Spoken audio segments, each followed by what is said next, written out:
Há uma lei da natureza que nos ajusta perfeitamente na relação com o trabalho. Essa lei se chama lei do repouso. Existe.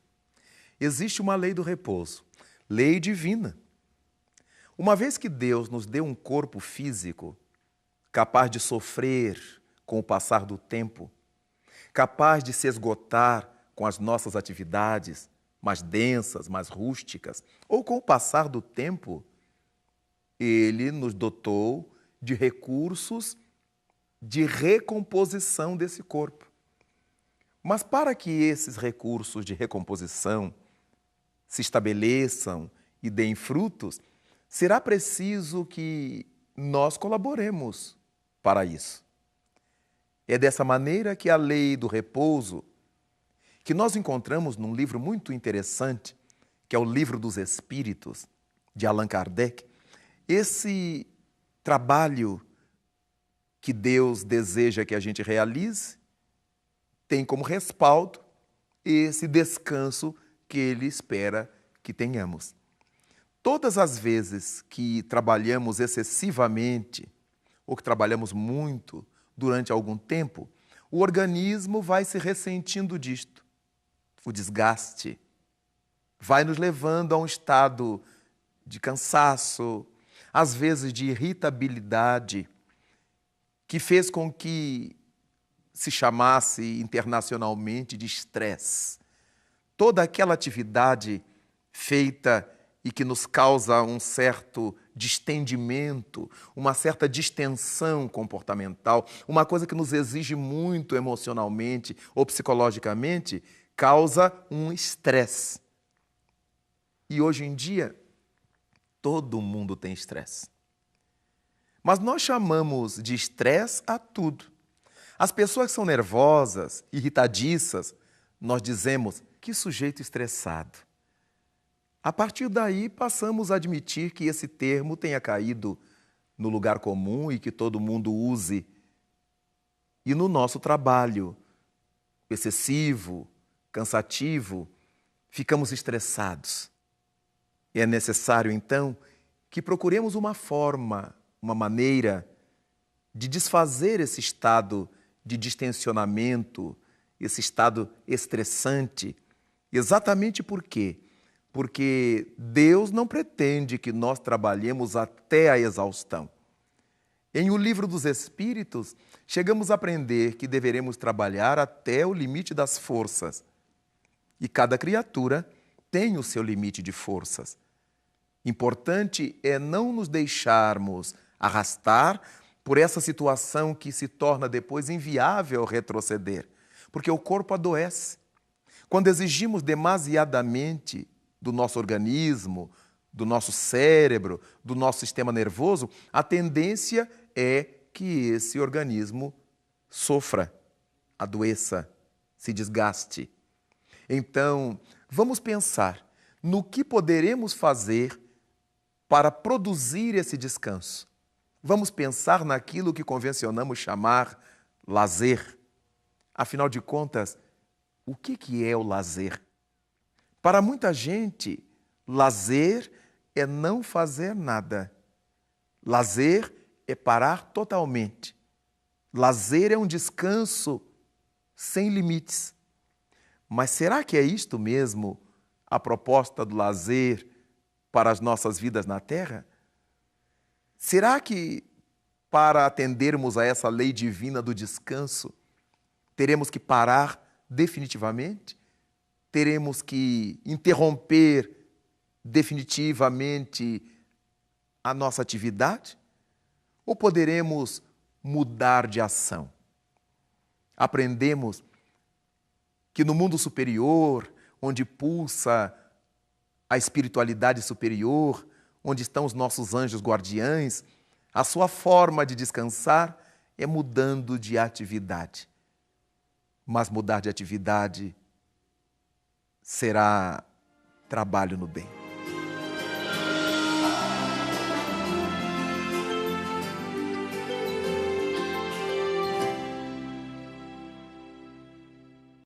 O programa de rádio Momento Espírita traz mensagens de otimismo e esperança.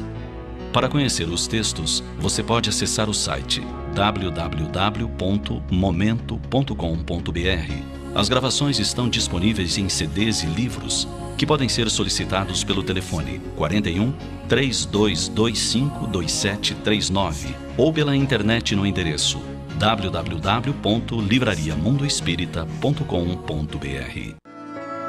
A Federação Espírita do Paraná disponibiliza obras espíritas do século XIX em biblioteca virtual. A iniciativa pioneira garante para as gerações futuras o acesso a obras de vital importância para o conhecimento da ciência espírita. Para visitar a Biblioteca Espírita Virtual de Obras Raras, basta digitar www.bibliotecaespírita.com.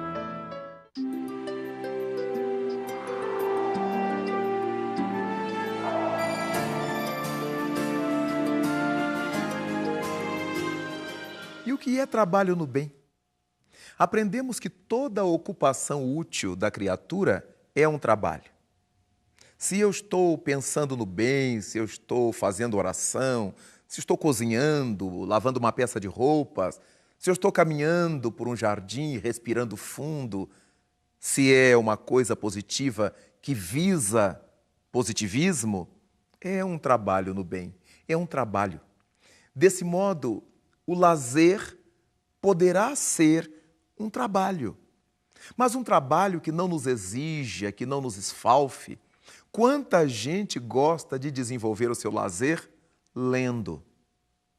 Existe coisa mais agradável do que uma leitura superior, do que uma leitura gostosa, uma leitura que nos traga um gracejo, cultura, informação, uma leitura que nos faça manter contato com pensamentos superiores? É um lazer. Há pessoas que passam um fim de semana lendo. Há pessoas que passam um fim de semana cuidando do jardim. Já trabalharam na sua empresa, na sua oficina, a semana inteira. Mas nos finais dessa semana, vai fazer o seu lazer, um outro tipo de trabalho. Há indivíduos que gostam de consertar coisas em casa, mas por hobby. Eles gostam de mexer nas instalações, eles gostam de cuidar das paredes, das pinturas. É um hobby, é um lazer. Tudo que nos descansa a mente do trabalho renitente, continuado, para sair da mesmice. O lazer. Mas encontramos outras pessoas que vão passar o final de semana, por exemplo, os feriados, feriadões, nas praias, nas casas de campo, nas montanhas. E quando voltam, vemos nas ruas coisas absurdas, nas estradas, porque as pessoas cortam pelo acostamento, irritadas, tensas, densas.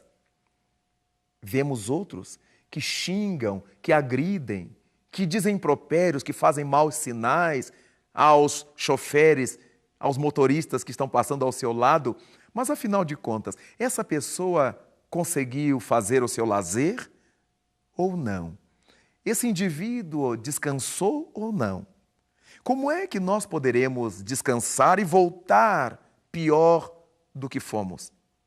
Naturalmente, vale pensar no lazer de que temos necessidade. Nós não temos que sair por sair, para nos irritar nas estradas, para nos irritar no trânsito. Nós precisamos sair para relaxar a mente. Ou, de repente, nós precisamos ficar para relaxar a mente. Há senhoras que se aproveitam e, para relaxar a mente, vão arrumar gavetas, tirar papéis, mexer em roupas, passar roupas. Há todo tipo de lazer. Há uns que vão ouvir música, há outros que vão tocar música. Os nossos lazeres são os mais variados. Importante é que haja lucidez no nosso lazer. Porque ficar parado sem fazer nada, e isso tem cheiro de preguiça. E nós estaremos jogando o nosso tempo fora, desperdiçando o nosso tempo. Cabe a você, cabe a nós, a todos nós, Buscar esse tipo de lazer que nos construa, que nos ilumine, que nos exalte. Bater uma bolinha no final de semana, jogar um ping-pong, ir para uma quadra de tênis, de vôlei, não importa. Importa é que dessa atividade nós saiamos em melhor estado. Se formos para o futebol, o nosso lazer, o nosso jogo, não poderá ser uma coisa estressante. Eu não poderei jogar com a outra equipe querendo ganhar somente, e se a outra equipe ganhar, eu partir para a briga. Porque isso não terá sido um lazer. Isso terá sido incômodo, uma agitação, uma excitação. Todo esporte deve ser uma coisa agradável. O outro time não é o inimigo nosso, é o adversário no jogo. Adversário não quer dizer inimigo. Adversário é quem está em campo oposto. Inimigo é quem se indispõe um com o outro. O nosso lazer nos esportes deve ser uma coisa agradável. Quando nós ganharmos ou quando nós perdermos, nos abraçamos. Porque o gostoso do esporte é praticar o esporte. Quando somos profissionais e que aquilo demanda ganho de dinheiro e que aquilo demanda posição social dentro do clube, encontramos maiores possibilidades desses estresses. As pessoas que estão disputando dinheiro, posição social, cargos, mas não é o nosso caso. O lazer de que nós precisamos é esse descanso proposto pela lei de Deus. Descansar mudando de atividade. Não parar definitivamente. Não passarmos 12 horas dormindo, para que o corpo se levante laço, mais cansado ainda, e nós irritadíssimos. Vamos mudar de atividade, fazer uma coisa do bem. Ouvir música, cantar músicas, ler, caminhar, passear com as pessoas amadas, com a pessoa querida, dando sentido ao nosso descanso.